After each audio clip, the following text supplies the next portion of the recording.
때는 2027년. 인류는 더 이상 어린아이 울음소리를 듣지 못합니다. 현재 전 세계 골칫거리인 저출생이 아니라 모든 여성이 아이를 낳지 못하는 세상이 펼쳐져 있기 때문입니다. 무려 18년 동안 아이 울음소리는 들리지 않았습니다. 어느 날 지구상에서 가장 어린 18세 청년이 갑작스럽게 세상을 떠나면서 모든 인류는 큰 슬픔에 빠집니다.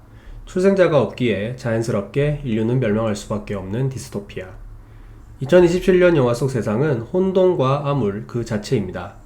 희망을 잃은 사람들로 가득한 지구는 질서가 무너졌고 곳곳에서는 테러와 폭동이 일어납니다. 대부분 국가가 무정부 상태입니다. 유일하게 군대가 살아남은 영국은 푸지라 불리는 불법 이민자들이 넘쳐나고 군인과 불법 이민자들은 끝없는 충돌 속에서 전쟁을 불사합니다. 정부는 푸지를 보호하거나 그들에게 일거리를 주는 걸 불법으로 규정합니다. 과거 활발하게 사회운동을 했지만 지금은 평범한 직장인으로 살아가는 태호는 어느 날 괴한들에게 납치됩니다. 알고 보니 괴한들은 인권단체 회원들이었고 전 부인인 줄리안도 20년 만에 나타납니다. 그들은 태호에게 아이를 가진 흑인 소녀 키를 데려옵니다. 키는 임신 8개월이었습니다. 2008년 독감이 대유행할 때 자식을 잃은 슬픔을 극복하지 못한 태호.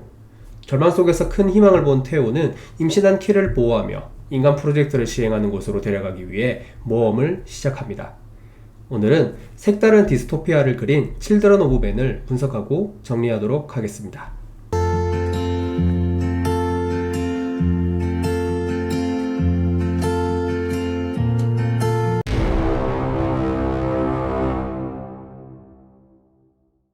그래비티와 로마 등을 연출하며 거장이라 불리는 알폰소 쿠아론 감독. 칠드런 오브 맨은 알폰소 쿠아론 감독이 유명해지면서 뒤늦게 관객들에게 알려진 작품입니다. 실제 2006년 만들어진 이 작품은 10년 만에 정식 수입돼 국내 관객들에게 소개되었습니다.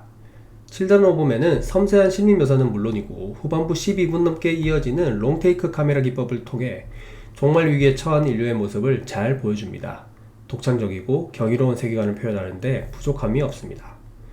이 영화는 우리에게 익숙한 설정이 아니면서도 가장 일어날 가능성이 높은 테마로 인류 멸망이라는 거대한 담론을 다룹니다. 외계인 침공이나 급격한 기후변화에 따른 빙하기 진입, 소행성 출동보다도 불임에 의한 인류 멸망은 그 가능성이 높지 않을까요? 알폰소 쿠아론 감독이 연출한 칠드런 오브 맨은 롤링스톤지가 선정하는 21세기 최고의 SF 영화 1위, BBC가 선정한 21세기 위대한 영화 100편 중 13위에 올랐습니다.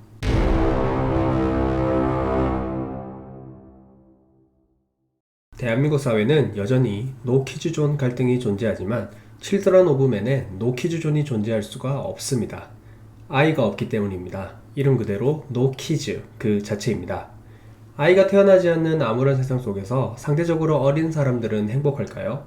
너무나도 소중한 존재이기에 부담스러운 대중의 과도한 관심을 받을 수밖에 없습니다. 실제 영화 속 제일 어린 사람인 디에고는 18년 4개월을 살다가 죽임을 당합니다. 팬의 사인 요청을 거절하고 침을 뱉은 게 화근이었습니다. 디에고의 건방짐을 죽음의 원인으로 말하기 전 그가 평생 느낀 압박감도 느낄 수 있는 부분입니다. 능력이나 사회적 기여가 아니라 단지 가장 어리다는 이유로 모든 사람이 자신을 알아보고 관심을 쏟는 상황. 디에고는 즐겁지 않았을 것입니다.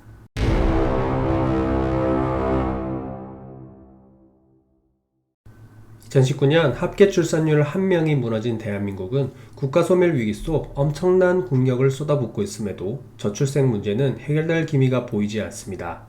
이런 암울한 출생률을 보고 뉴욕타임스는 21세기판 흑사병이라고 했고 국제통화기금 IMF는 집단 자살 사태와 비슷하다고 했습니다.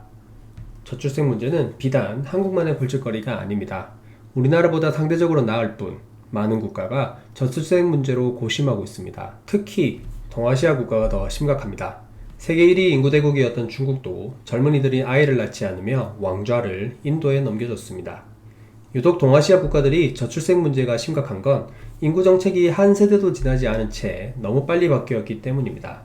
언제는 아이를 낳지 말라고 했다가 언제는 아이를 순풍순풍 낳으라고 했다가 뒤늦게 산하제한 정책을 풀었지만 국민들은 예전처럼 출산에 적극적으로 나서지 않습니다.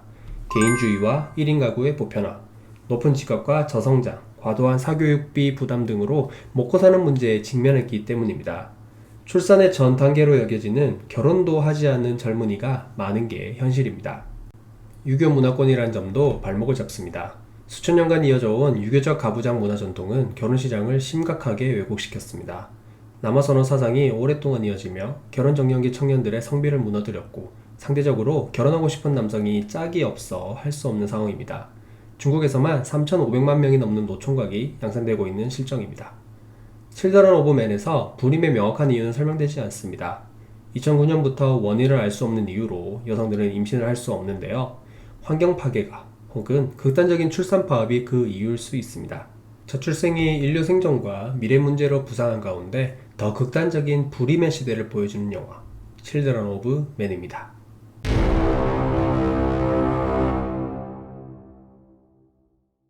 영화 속 사회는 계급화되어 있고 온갖 폭력이 난무합니다. 인간이 귀한 시대에 살아가면서도 존중이나 배려보다는 이민자를 차별하며 나만 잘 살겠다는 모습이 보여집니다. 이런 사회에서 태어나는 건 희극보다 비극처럼 보이나 정부는 사회 공동체 유지를 위해 가임 테스트에 응하지 않는 사람들을 불법으로 간주해 잡아들입니다. 자본주의는 물질만능주의를 장려합니다. 민주주의나 자유주의보다 중요한 건 돈입니다.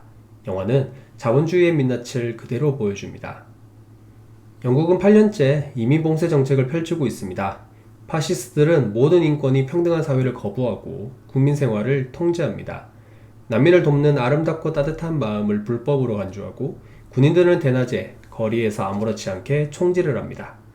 정부는 자살약을 지급해 인구 고령화 문제를 해결하려 합니다. 경찰과 군인들은 푸지들을 체포해 동물원리 같은 데 가두거나 동물원보다 열악한 빈민촌에 집단 수용합니다. 디스토피아 세상 속에서도 권력은 존재하고 자본가와 권력자들에게 국민은 동물만도 못한 존재입니다. 우리가 살고 있는 현실 세계를 돌아보겠습니다. 과연 우리 사회는 인간에 대한 존중이 존재할까요?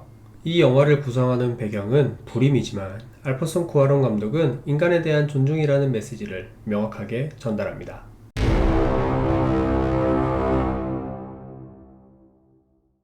더 이상 임신을 할 수 없는 세상 속에서 8개월 아이를 가진 키는 희망과 미래를 상징하며 자연스럽게 종교적 의미를 담습니다. 키는 인류의 미래를 책임질 성모 마리아인 것입니다.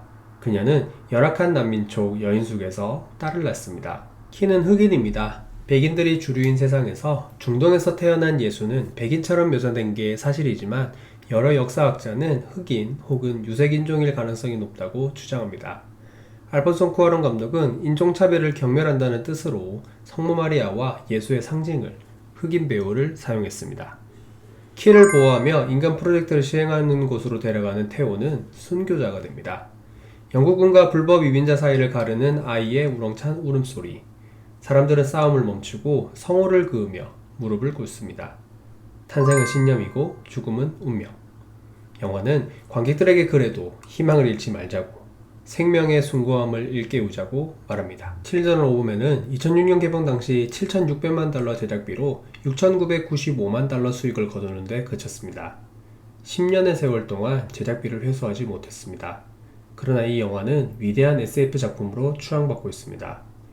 SF 영화치고 과학기술 묘사가 부족하다는 비판도 있지만 놀라운 연출과 문제의식으로 이를 극복하고도 남습니다.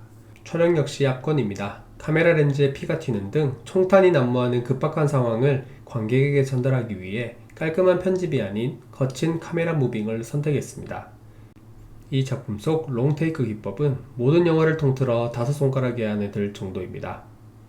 위대한 SF 영화 칠드런 오브 맨을 아직 보지 않으셨다면 꼭 보시길 추천합니다. 감독이 말하고자 하는 메시지와 결코 낯설지 않는 현실을 비교해본다면 더 깊은 감상이 들 수 있을 것입니다. 오늘도 제 콘텐츠를 시청해주셔서 감사합니다. 또 좋은 콘텐츠로 찾아뵙겠습니다.